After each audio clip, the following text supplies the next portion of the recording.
Hello students, आज की video में एक बहुत इम्पॉर्टेंट टॉपिक देखने वाले हैं। टॉपिक है how to find the unit digit of a given number.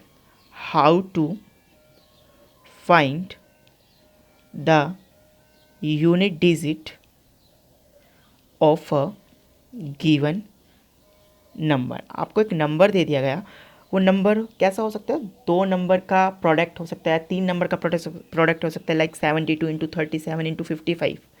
तीन नंबर का प्रोडक्ट दे दिया और आपसे बोला गया कि आप इस एक्सप्रेशन का यूनिट डिजिट फाइंड करके बताएं। तो आप क्या करेंगे? बड़ा सिंपल है आपके लिए। आप इनकी यूनिट डिजिट को लें। 2 7 ज़ा 14 एंड 14 5 ज़ा 70। तो कितना आ गया? 70 आ गया। तो यूनिट डिजिट कितना हो गया? 0 हो गया। तो सिर्फ आपको क्या करना है? यूनिट डिजिट्स का मल्टीप्लाई करना है। ठीक है, ये सिंपल सा था। मान लीजिए आपको दे दिया 72 प्लस 37, यहाँ यूनिट डिजिट फाइंड करें।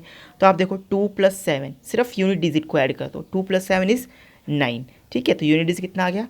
9 आ गया। बोल दिया आपको 2⁵ फाइंड करें, तो आप क्या करेंगे? 2 को 5 टाइम्स मल्टीप्लाई कर देंगे। 2 2 ज़ा 4, 2 ज़ा 8, 8 2 ज़ा 16, 16 2 ज़ा 32। यूनिट डिजिट कितना आ गया? 2। बहुत सिंपल सी चीज़ है। ठीक है, लेकिन वहीं अगर आपको ये 2⁵ की बजाय 2⁵55 दे दिया गया, तो आप क्या करेंगे? तो आप यूनिट डिजिट कैसे फाइंड करेंगे? क्या ये भी इतना ही सिंपल है? जी हाँ, बिल्कुल, ये भी इतना ही सिंपल है जैसे आपको 2⁵ में यूनिट डिजिट फाइंड करना। बस इसके लिए आपको एक छोटा सा कॉन्सेप्ट समझना ज़रूरी है। वो कॉन्सेप्ट अब हम देख लेंगे बेटा। तो सबसे पहले है कि कॉन्सेप्ट देखते हैं साइक्लिसिटी। साइक्लिसिटी क्या होता है? साइक्लिसिटी, ठीक है बेटा। ओवरऑल हमारे पास पूरा जो भी नंबर सिस्टम है उसमें हमारे पास 10 डिजिट्स हैं। 0 1 2 3 4 5 6 7 8 एंड 9। ये टोटल 10 डिजिट्स हैं। जितने भी नंबर हैं वो सारे इन 10 डिजिट से मिलकर के क्या हुए हैं? बने हुए हैं। ठीक है, अब आप देखो हर एक हर एक जो डिजिट है वो क्या करता है? अपने आप को एक साइकिल के बाद रिपीट करता है। ठीक है, जैसे आप ज़ीरो को इसी से मल्टीप्लाई कीजिए। 0 इंटू 0 कितना आ गया? 0 आ गया। मतलब एक बार मल्टीप्लिकेशन में ही ज़ीरो ने खुद को क्या किया? रिपीट कर लिया। इसका मतलब इस जीरो की साइक्लिसिटी कितनी है? 1 है। अब आप 1 को देखें, 1 इंटू 1 1 आ गया। तो यानी कि 1 भी एक बार में ही, एक बार मल्टीप्लिकेशन में ही अपने आप को क्या करता है? रिपीट करता है। इट मीन्स 1 की भी साइक्लिसिटी कितनी है? 1 है। अब आप देखो 2 के लिए, देखो 2 इंटू 2 कितना आया? 4। रिपीट नहीं हुआ। फिर मल्टीप्लाई कीजिए 2 से, 4 2 ज़ा 8, अब भी रिपीट नहीं हो रहा। फिर 2 से मल्टीप्लाई कीजिए, 8 2 ज़ा 16, अब भी रिपीट नहीं हुआ। एंड 16 2 ज़ा 32। अब देखो आप 2 ने कितनी बार में अपने आप को रिपीट किया? 1 2 3 एंड 4। 4 टाइम्स 2 को 2 से मल्टीप्लाई करने पे ये अपने आप को क्या कर रहा है? रिपीट कर रहा है। 2 को जब हम 4 टाइम्स 2 से ही मल्टीप्लाई करते हैं तो 2 अपने आप को क्या करता है? रिपीट करता है। इट मीन्स 2 की साइक्लिसिटी कितनी है बेटा? 4 है। इसी तरह से हर एक नंबर की साइक्लिसिटी 4 है। तो अगर हम इसी तरह से सॉल्व करें तो हम इस कंक्लूजन पे पहुंचेंगे 0 1 5 एंड 6। ये जो 4 डिजिट है इनकी साइक्लिसिटी कितनी होगी? 1 होगी। जबकि 4 एंड 9 इसकी साइकिल, इन दोनों डिजिट की साइक्लिसिटी कितनी होगी? 2 होगी। देखिए 4 के लिए, देखिए 4 इंटू 4 कितना हो गया? 16 एंड 16 इंटू 4 64। तो 2 टाइम मल्टीप्लाई करने पे डिजिट अपने आप को क्या करता है? रिपीट करता है। तो इट मीन्स 4 की साइक्लिसिटी कितनी है? 2 है। जबकि 2 3 7 एंड 8 ये 4 डिजिट ऐसे हैं जिनकी साइक्लिसिटी कितनी है? 4 है। तो ये हमने क्या किया? ये 10 डिजिट की साइक्लिसिटी हमने पता कर ली। 0 1 5 एंड 6 इनकी साइक्लिसिटी कितनी है? 1 है। 4 एंड 9 की साइक्लिसिटी कितनी है? 2 है। एंड 2 3 7 एंड 8 इन 4 डिजिट की साइक्लिसिटी कितनी है? 4 है। ठीक है, अब हमें क्या करना है? अब हम क्वेश्चन पे आते हैं बेटा। हमें साइक्लिसिटी पता चल गई। अब जैसे हमने क्वेश्चन दिया था 2⁵55 अगर हमें फाइंड करना है तो हम कैसे फाइंड करेंगे? आपको क्या करना है? देखो बेटा, ये 2⁵55 में देखें आप, ये बेस है, ये क्या है? बेस। और 55 क्या है? एक्सपोनेंट या फिर पावर है। ठीक है, एक्सपोनेंट या फिर पावर है। आपको अब क्या करना है?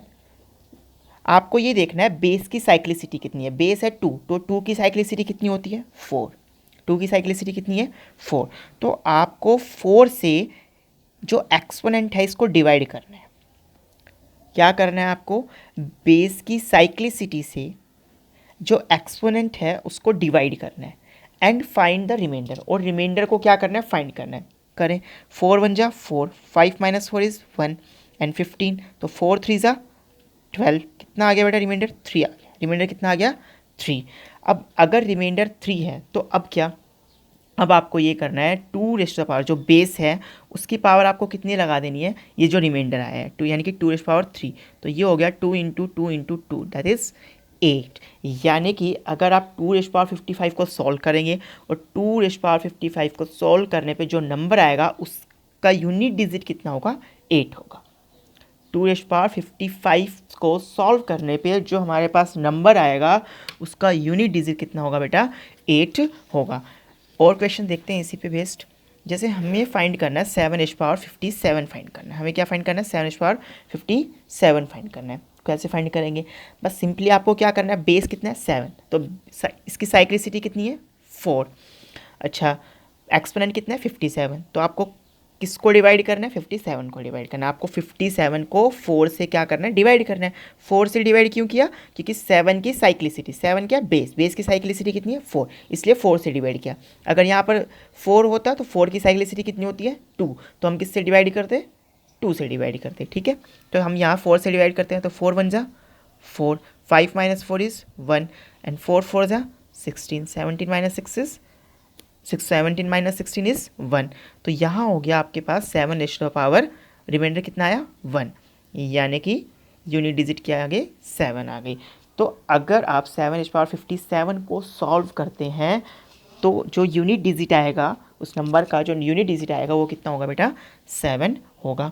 नेक्स्ट देखते हैं, अब मान लीजिए 7 की ही पावर 60 है, ठीक है, 7 की पावर कितनी है 60 है, तो अब क्या करेंगे, ठीक है, एक्सपोनेंट है 60, इसको डिवाइड करेंगे, किससे डिवाइड करेंगे, बेस की साइक्लिसिटी से। बेस कितना है 7 है, 7 की साइक्लिसिटी 4, तो 4 1 जा 4, 6 माइनस 4 इज़ 2 और 4 5 जा 20 हो गया ये, ठीक है। तो ये कितना आ गया, रिमाइंडर कितना आया 0। तो क्या हम 7 की पावर 0 लिख देंगे, नहीं बेटा, यहाँ हमें ध्यान रखना है कि अगर रिमाइंडर 0 है, अगर रिमाइंडर 0 है तो आपको बेस की पावर 0 नहीं रखना है। आपको क्या करना है, वहाँ पर बेस की पावर क्या होगी, जो उसकी साइक्लिसिटी है, यानी कि 7 की साइक्लिसिटी कितनी है 4, तो 7 की पावर कितनी होगी 4 होगी। तो आप इसको करें 7 इंटू 7 इंटू 7 इंटू 7, तो 7 7 जा 49, 49 7 जा कितना होगा आपके पास 343, एंड 343 को आप फिर से 7 से मल्टीप्लाई करेंगे तो ये आपके पास आएगा 2401, यानी कि ये कितना आ गया आपके पास, यूनिट डिजिट कितना आ गया 1 आ गया, यूनिट डिजिट कितना आ गया आपके पास 1 आ गया, ठीक है। तो ये था बेटा, अगर रिमाइंडर 0 आए आप एक्सपोनेंट को साइक्लिसिटी से डिवाइड करते हैं और रिमाइंडर अगर 0 आ जाए तो आपको क्या करना है, आपको बेस की पावर 0 नहीं लिखना, आपको बेस की पावर उसकी साइक्लिसिटी लिखनी है, ठीक है। बेस की पावर कितनी लिखनी है, साइक्लिसिटी, मतलब बेस में भी आपको सिर्फ यूनिट डिजिट। अब मान लीजिए यहाँ पर 17 की पावर 60 होता तो आप यहाँ पर क्या करते, 60 को डिवाइड किससे करते, 17 की कोई 17 एक नंबर है, डिजिट नहीं है, ठीक है। आपको इसमें भी क्या लेना है, सिर्फ यूनिट डिजिट ही लेना है। 17 में यूनिट डिजिट कितना है 7 है, ठीक है। तो आपको 7 की साइक्लिसिटी ही देखनी है, 7 की साइक्लिसिटी कितनी है 4, तो आप डिवाइड करेंगे तो रिमाइंडर कितना आ जाएगा 0 आ जाएगा। तो अब आपको किसकी पावर 4 रखनी है, 7 की पावर 4 रखनी है, क्योंकि 7 क्या आपके पास नंबर है, ठीक है। यूनिट डिजिट इस नंबर में यूनिट डिजिट कितना है 7 है, तो और रिमाइंडर कितना आ गया यहाँ से 0 आ गया।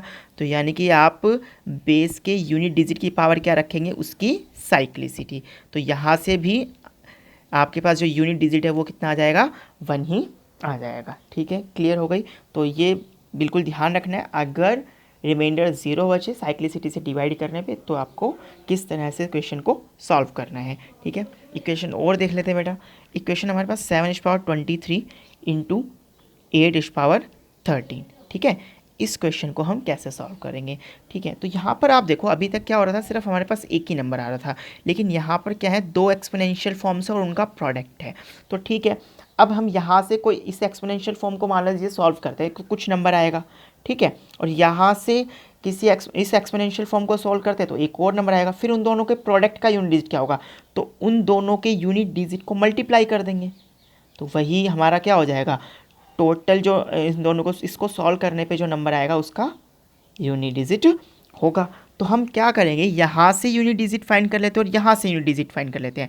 तो यहाँ से यूनिट डिजिट फाइंड करने का तरीका क्या है, वही जो अभी तक सीख रहे हैं कि एक्सपोनेंट को साइक्लिसिटी से, 7 की साइक्लिसिटी 4 से डिवाइड कर देंगे तो कितना हो गया, यहाँ से 4 5 जा 20, 3 रिमाइंडर हो गया, यानी कि ये हो गया 7h⁻3 इंटू यहाँ से देखो 8 की साइक्लिसिटी कितनी होती है, इसकी भी साइक्लिसिटी 4 होती है, तो आप 13 को 4 से डिवाइड करेंगे तो 4 3 जा 12, कितना हो गया रिमाइंडर 1, तो यहाँ हो गया 8h⁻1, तो 7h⁻3 कितना हो गया 343 हो गया, और 8h⁻1 कितना हो गया 8, अब 8 3 जा कितना हो गया 24, यानी कि यूनिट डिजिट कितना आ गया आपके पास 4 आ गया, यूनिट डिजिट कितना आ गया बेटा 4 आ गया। ठीक है, तो 7/23 इंटू h⁻13 को जब आप सॉल्व करेंगे तो वहाँ से यूनिट डिजिट कितना आ जाएगा 4 आ जाएगा। ठीक है, अब एक और क्वेश्चन लेते हैं बेटा, एक और क्वेश्चन हमारे पास, मान लीजिए क्वेश्चन है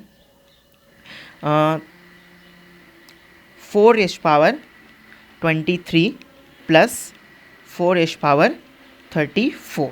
यहाँ पर आप देखो कि यहाँ पर क्या है, दो नंबर्स का, दो एक्सपोनेंशियल फॉर्म का एडिशन है। अब आप मान लो मैं ये कहूँ आपको 27 प्लस 37 प्लस 65 आपको ऐड करना है, ठीक है, और आप ऐड नहीं करेंगे, सिर्फ आप ये बताएंगे कि इनका यूनिट डिजिट क्या आएगा, बिना ऐड किए आपको ये बताना है कि इस एडिशन का यूनिट डिजिट क्या होगा। तो सिंपल सी चीज़ है, आप इनके क्या ले लें, यूनिट डिजिट ले लें और इनको ऐड कर दें, 7 और 7 14, 14 प्लस 5 19। तो जब आप इन तीनों नंबर्स को ऐड करेंगे तो उस नंबर का यूनिट डिजिट कितना आएगा 9 आएगा, उस नंबर का यूनिट डिजिट कितना आएगा 9 आएगा। तो वही कंसेप्ट अब हम यहाँ यूज़ करेंगे, यहाँ पर हम यहाँ इसका यूनिट डिजिट निकाल लेते हैं और फिर इसका यूनिट डिजिट निकाल लेंगे और दोनों को क्या कर देंगे, ऐड कर देंगे, तो हमें क्या मिल जाएगा, यूनिट डिजिट मिल जाएगा। अब आप देखो 4 की पावर 23 है, तो इसका यूनिट डिजिट कैसे निकालेंगे, 23, 4 की साइक्लिसिटी कितनी होती है 2 होती है, 4 की साइक्लिसिटी कितनी होती है 2, तो 2 से आप 23 को डिवाइड करें तो 2 1 जा 2, 13, 2 6 जा 12, रिमाइंडर कितना बच गया 1 बच गया, यानी कि यहाँ से आ गया 4h⁻1 प्लस यहाँ देखिए आप 4h⁻34 है, तो 34 को आप किससे डिवाइड करेंगे, 4 की साइक्लिसिटी से, 4 की साइक्लिसिटी कितनी होती है 2 होती है। ठीक है, तो 2 से डिवाइड करेंगे तो ये कितना हो जाएगा 2 1 जा 2, 1 14 एंड 2 7 जा 14, यानी कि ये तो कंप्लीट डिवाइड चला गया, रिमाइंडर कितना आ गया 0।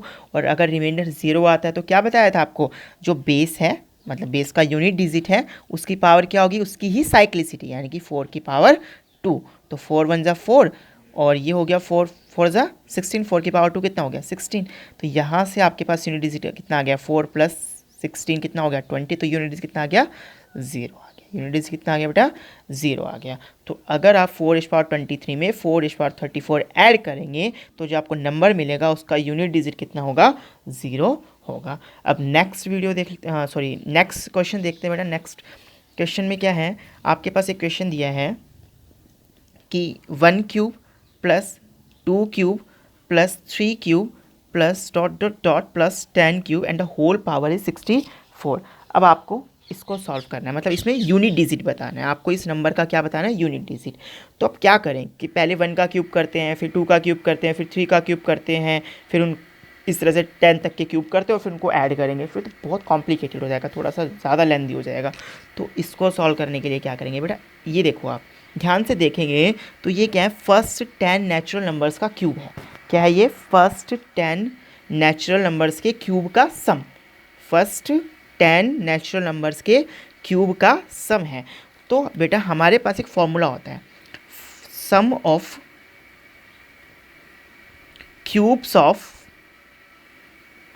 First n natural numbers, sum of cubes of first n natural numbers. अगर हमारे पास n नेचुरल नंबर्स हैं तो उनके क्यूब का सम निकालने का हमारे पास फॉर्मूला है। फॉर्मूला क्या है, ठीक है, फॉर्मूला है बेटा n into n plus 1/2 whole square. क्या, n into n plus 1/2 whole square. अब ये n क्या है, n क्या रिप्रेजेंट कर रहा है, n ये रिप्रेजेंट कर रहा है बेटा कि आपके पास कितने नेचुरल नंबर हैं। ठीक है, जैसे यहाँ पर कितने, अब हमारे जो क्वेश्चन दिया हुआ है हमें, इसमें कितने नेचुरल नंबर्स हैं, इसमें 10 नेचुरल नंबर्स है, फर्स्ट 10 नेचुरल नंबर्स। ठीक है, तो अब आप क्या करेंगे, देखो ये सम क्या हो जाएगा, ये सम क्या हो जाएगा, 10 इंटू 10 प्लस 1 बाई 2 और इसका होल स्क्वायर, और होल की पावर कितनी है 64 है। होल की पावर कितनी है बेटा 64, तो यहाँ पावर कितनी होगी बेटा 64। ठीक है, अब आप देखो 10 into 10 plus 1 is 11/2 whole square. अब ये देखो 2 इंटू 64 कितना हो जाएगा, पावर 128 हो गया। ठीक है, और ये हो गया 2 5 ज़ा 10, 11 5 ज़ा 55 रेज़ पावर 128। तो हमारे पास जो नंबर आ गया वो आ गया 55। बहुत सिंपल हो गया अब हमारे लिए, क्योंकि हमें पता है कि 5 की साइक्लिसिटी कितनी होती है 1 होती है। मतलब आप 5 की कितनी भी पावर ले, कुछ भी पावर ले, उसका यूनिट डिजिट हमेशा कितना आएगा 5 आएगा। तो हमारे लिए बहुत सिंपल हो गया, यहाँ यूनिट डिजिट कितना आने वाला है 5 आने वाला है। तो ये आपके पास एक नंबर था, इस नंबर को अगर आप सॉल्व करेंगे तो उसका यूनिट डिजिट कितना आएगा बेटा 5 आएगा। ठीक है, नेक्स्ट क्वेश्चन देखते हैं बेटा। क्वेश्चन है हमारे पास 1 + 6 square plus dot dot dot plus 6^100। हमें इस नंबर का यूनिट डिजिट क्या करना है, फाइंड करना है। तो इसका यूनिट डिजिट कैसे फाइंड करेंगे, तो आप देखो, आप सिर्फ इसको 1 को छोड़ दीजिए, पहले सिर्फ ये नंबर लें 6 + 6 square plus dot dot dot plus 6^100। अब आप देखो, आपको ये पता है 6 की साइक्लिसिटी कितनी होती है 1 होती है। 0 1 5 एंड 6 की साइक्लिसिटी 1 होती है, 6 की साइक्लिसिटी कितनी होती है 1 होती है। तो अब आप देखो यहाँ से यूनिट कितना आएगा 6, यहाँ से भी यूनिट कितना आएगा 6। मतलब अब जितने भी यहाँ नंबर हैं उन सब से यूनिट डिजिट कितना आएगा 6 आएगा। तो अब आप ये देखो 6 को आप कितनी बार ऐड करोगे 100 टाइम्स ऐड करोगे, क्योंकि टोटल कितने नंबर हैं ये 100 तक के नंबर है, 1 2 से लेकर के 100 तक के नंबर है। तो यानी कि 6 कितनी बार आएगा लास्ट में 100 टाइम्स आएगा। तो अगर मैं उन 100 टाइम्स 6 को ऐड करूँगा तो मुझे कितना मिलेगा 600 मिलेगा। कितना मिलेगा 600। तो यहाँ से यूनिट कितनी होगी 0 और यहाँ से यूनिट कितनी है 1, तो नंबर होंगे हमारे पास 601। तो यूनिट डिजिट कितनी आ गई बेटा 1 आ गई। ठीक है, समझ में आ गया बात। तो क्या था, सिंपल सा क्वेश्चन था 1 + 6 + 6 स्क्वायर। तो इस तरह के क्वेश्चन में आपको क्या करना है, आप ये देखें कि 6 कितनी बार आ रहा है 100 टाइम्स आ रहा है, और 6 की साइक्लिसिटी कितनी होती है 1 होती है। तो हर एक नंबर से आपको क्या मिलेगा यूनिट डिजिट 6 मिलेगा। और अब आप जब इन 6 को 100 टाइम्स ये 6 आएंगे उनको आप ऐड करोगे तो आपको क्या मिलेगा 600 मिलेगा। कितना मिलेगा 600 मिलेगा। ठीक है, इन सब 100 टाइम्स 6 को ऐड करने पे आपको 600 मिल गया, यानी कि यूनिट डिजिट कितना आ गया यहाँ पर 0, और यहाँ से यूनिट डिजिट कितना आ गया 1। तो 1 + 0 इज़ 1, तो यूनिट डिजिट कितना आ गया, फाइनल यूनिट डिजिट कितना आ गया आपके पास 1 आ गया। ठीक है, नेक्स्ट क्वेश्चन देखते हैं बेटा। क्वेश्चन है आपके पास 81 × 82 × 83 × 89, मतलब 81 से लेकर के 89 तक के जो नेचुरल नंबर्स हैं उनका क्या है यहाँ पर प्रोडक्ट है। अब आप बेटा देखो, अब ठीक है, वैसे सिंपल से कर सकते हैं हम, 1 को 2 से मल्टीप्लाई करें, 1 2 ज़ा 2, 2 2 3 ज़ा 6 और फिर 4 आएगा, नेक्स्ट 5 आएगा। तो इस तरह से हम इसको मल्टीप्लाई कर सकते हैं, लेकिन हम इसको थोड़ा और सिंपल बना सकते हैं। अब आप देखो 83 के बाद कितना आने वाला है 84, और इसके बाद कितना आने वाला है 85 आने वाला है। ठीक है, अब आप देखो यहाँ 4 है और यहाँ 5 है, तो 4 5 ज़ा कितना हो गया बेटा 20 हो गया। कितना हो गया, इन दोनों से यूनिट कितना आ गया 0 आ गया। अब आप इस 0 से 20 से आप किसी भी नंबर को मल्टीप्लाई करें, 21 × 20, फिर उसको करेंगे 40 हो जाएगा, फिर 40 को 3 से करेंगे 120 हो जाएगा। तो यूनिट डिजिट तो हमेशा क्या रहने वाला है 0 रहने वाला। आप किसी से भी मल्टीप्लाई कर लीजिए, क्योंकि एक बार अगर 0 आ गया तो अब यूनिट डिजिट हमेशा क्या रहने वाला है 0 रहने वाला है, क्योंकि 0 से आप किसी को भी मल्टीप्लाई करेंगे तो 0 ही आएगा। यानी कि इस नंबर को मल्टीप्लाई करने पे, इन सभी नंबर्स को मल्टीप्लाई करने पे जो हमें फाइनल नंबर मिलेगा उसका यूनिट कितना होगा अब 0 होगा। एक और क्वेश्चन देखते हैं बेटा। क्वेश्चन है आपके पास 2⁻29 × 3⁻55 × 5⁻59 × 6⁻79 × 8⁻99 × 13⁻979। अब क्या करें, इन सब का यूनिट डिजिट फाइंड करें और फिर उनको मल्टीप्लाई करें। उससे भी बेटर एक ऑप्शन है हमारे पास, हम क्या करें, देखो आपको यहाँ दिख रहा है कि 5⁻59 है, यहाँ से हमेशा यूनिट डिजिट 5 आएगा। क्यों, क्योंकि 5 की साइक्लिसिटी कितनी होती है 1 होती है। तो 5 की आप कितनी भी पावर रखें यूनिट डिजिट हमेशा 5 आने वाला है। ठीक है, अब आप इस नंबर को देखें 6⁻79 को। ठीक है, अब यहाँ 6⁻79 की बात करें तो यहाँ पर पावर कितनी है सॉरी 6 की साइक्लिसिटी कितनी होती है, 1 होती है। तो 6 की भी आप कितनी भी पावर रखें, हमेशा यूनिट डिजिट कितना आने वाला है, 6 आने वाला है। अब इन दोनों यूनिट डिजिट का मल्टीप्लाई कितने बनने वाला है, 30 बनने पर है। यानी कि लास्ट में कितना आ गया, 0 आ गया। अब लास्ट में 0 आ गया, यानी कि 30 को अब आप यहाँ कुछ भी यूनिट डिजिट्स आएँ उनको अगर आप 30 से मल्टीप्लाई करोगे तो यहाँ लास्ट में 0 तो डेफिनेटली आएगा। तो इसका मतलब यूनिट डिजिट भी कितना हो गया बेटा, 0 हो गया। तो इस कंप्लीट नंबर का यूनिट डिजिट कितना हो गया आपके पास, 0 हो गया। क्लियर है बेटा? आई थिंक मैंने सारे कंसेप्ट यहाँ पर क्लियर कर दिए आपको समझ में आ गया होगा। ठीक है, फिर भी अगर कोई क्वेरी आती है तो आप मेरे को व्हाट्सअप नंबर पे क्वेरी सेंड कर सकते हैं।